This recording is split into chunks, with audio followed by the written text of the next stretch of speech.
Welcome to Syntax Grid.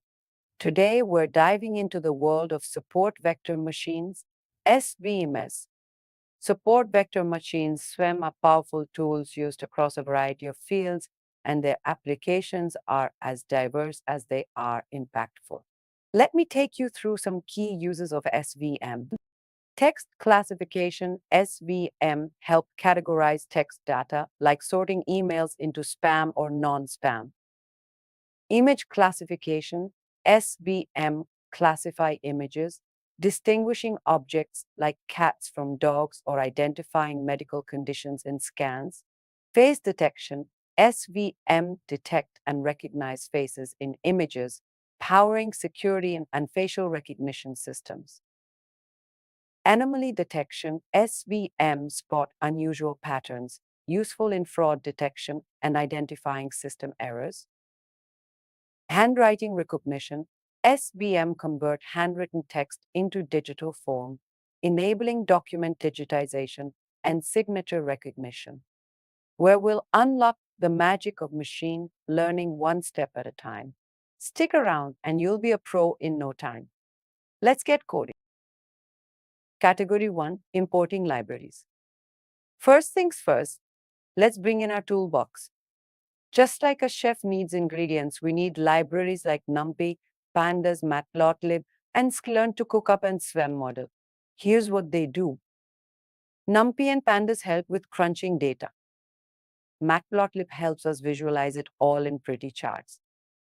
And sklearn, well, this is our Swiss Army knife for machine learning. Category 2, loading the dataset. Iris loads the Iris dataset, a built-in dataset in scikit-learn. It contains information about the sepal and petal lengths and widths of 3 species of iris flowers. Iris data extracts the feature data, sepal length, sepal width, petal width from the iris dataset and stores it in the X variable. Iris target extracts the target variable species from the iris dataset and stores it in the Y variable. Category 3, data splitting. Xtrain, Xtest, Ytrain, Ytest train, test split, X, Y, test size 0.3, random state 42, splits the dataset into training and testing sets. X and Y are the feature and target data, respectively. Test size 0.3 specifies that 30% of the data should be used for testing. Random state 42 sets a random seed for reproducibility, ensuring that the same split is obtained each time the code is run. Category 4, feature scaling. Not all features are created equal, right? Some might be in the millions while others are tiny decimals. Time to balance the scales. We standardize the data, making sure our SVM doesn't play favorites. Even in machine learning, fairness matters. Category 5, hyperparameter grid. This part is like customizing a car. Want a smooth ride or a fast one? SVM has knobs and levers we can tune like kernel, C, and gamma. We create a grid of options and let the model pick the best one.